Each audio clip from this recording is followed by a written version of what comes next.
Assalamualaikum warahmatullahi wabarakatuh. Makan saya Kevin. Saya akan menjelaskan tentang materi pelegal permohonan PKP, PKPU dan kepailitan. Nah, sebelum mulai kita lanjut dulu. Kita harus mengetahui apa itu OJK ya. Jadi OJK itu atau kepanjangannya Otoritas Jasa Keuangan adalah lembaga independen yang mempunyai fungsi, tugas, dan wewenang pengaturan, pengawasan, pemeriksaan, dan penyidikan. Nah, selanjutnya kita akan tahu pengertian penundaan kewajiban pembayaran utang atau PKPU. Penundaan kewajiban pembayaran utang adalah sebuah proses hukum yang mengizinkan debitur yang mengalami kesulitan keuangan untuk menunda pembayaran utang kepada kreditur. PKPU bertujuan untuk mencapai perdamaian antara debitur dan kreditur agar dapat mencapai kesepakatan tentang bagaimana utang-utang tersebut akan dibayarkan. Ini adalah langkah hukum yang dapat membantu debitur menghindari pailit dan likuidasi aset. Jadi tujuan PKPU adalah untuk mencapai perdamaian antara debitur dan kreditur.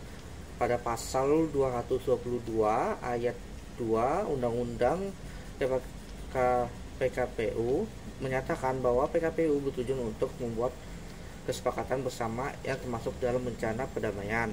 Rencana perdamaian ini mencakup taruhan skema pembayaran utang-utang piutang, baik sebagian atau keseluruhnya, sehingga debitur dapat menghindari pailit dan likuidasi harta kekayaan mereka. Nah, dasar hukum PKPU diatur dalam Undang-Undang No. 37 Tahun 2004 tentang kepailitan dan PKPU, khususnya dalam bab 3 pasal 222 sampai dengan pasal 294. Kemudian cara pengajuan PKPU diatur dalam pasal 51 ayat 1 sampai 3 dan 3 Undang-Undang No. 4 Tahun 2023 sebagai berikut. 1. Kreditur harus mengajukan permohonan kepada OJK. 2. OJK memiliki waktu 30 hari untuk memberikan pernyataan yang menyetujui atau menolak permohonan. Jika permohonan ditolak, alasannya harus disertakan secara tertulis. Nah, selanjutnya ini adalah perbedaan PKPU sementara dengan tetap. 1. PKPU sementara adalah tahap awal dalam proses PKPU. Pengadilan harus segera mengabulkan permohonan PKPU paling lambat dalam 3 hari sejak didaftarkannya permohonan jika syarat-syarat administrasi telah dipenuhi. Jika permohonan diajukan oleh kreditor, pengadilan harus mengabulkan dalam 20 hari sejak permohonan diajukan. Kedua, PKPU tetap. Setelah ditetapkan sebagai PKPU sementara, pengadilan melalui pengurus akan memanggil debitur dan kreditor untuk menghadiri sidang. Sidang ini akan memutuskan apakah PKPU akan menjadi PKPU tetap. PKPU tetap dapat disetujui untuk mendapatkan persetujuan lebih dari setengah jumlah kreditor konkuren dan kreditor yang piutangnya dijamin. PKPU tetap memiliki batas waktu maksimum 270 hari setelah putusan PKPU sementara. Nah, selanjutnya kita akan ke permohonan kepailitan.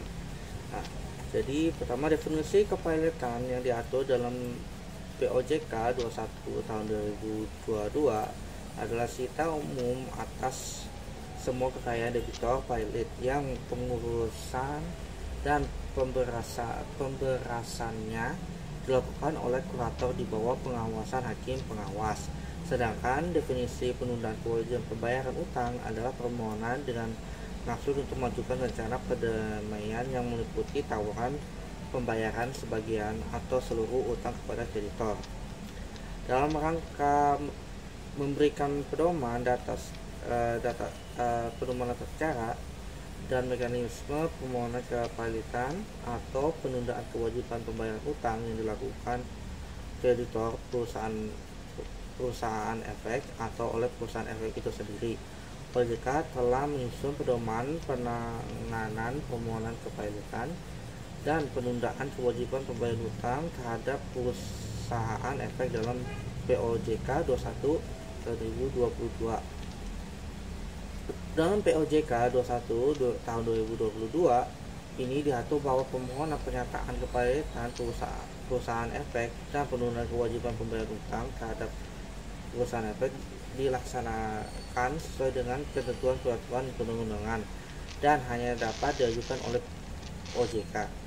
Dasar permohonan pernyataan kepalitan perusahaan efek yaitu 1.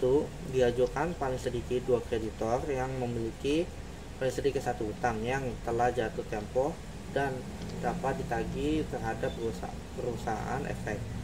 2. Terdapat permohonan yang diajukan oleh perusahaan efek sendiri. Dan 3.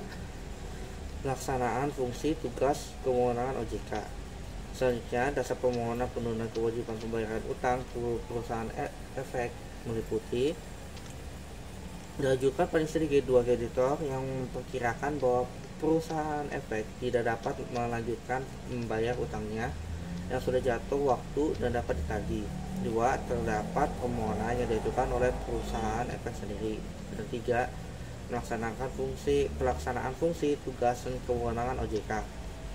Dengan tersedianya dasar hukum, mekanisme teknis permohonan kepalitan dan penundaan kewajiban pembayaran utang terhadap perusahaan efek ini akan dapat tercipta keteraturan dalam industri pasar modal dan perlindungan nasabah perusahaan efek dapat terjaga.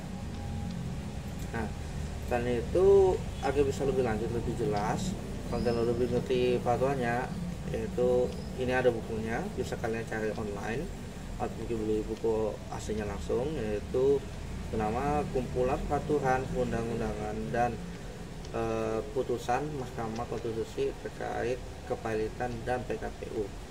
Dan di sini daftar isinya bisa kalian di sini, bisa cari online, dan saya lagi bilang bisa beli bukunya asli. Nah, demikian itu saja yang bisa saya sampaikan. Mohon maaf atas kekurangan materi yang saya sampaikan dan penjelasan yang kurang saya jelas. Kalau itu saya akhiri dengan Assalamualaikum warahmatullahi wabarakatuh.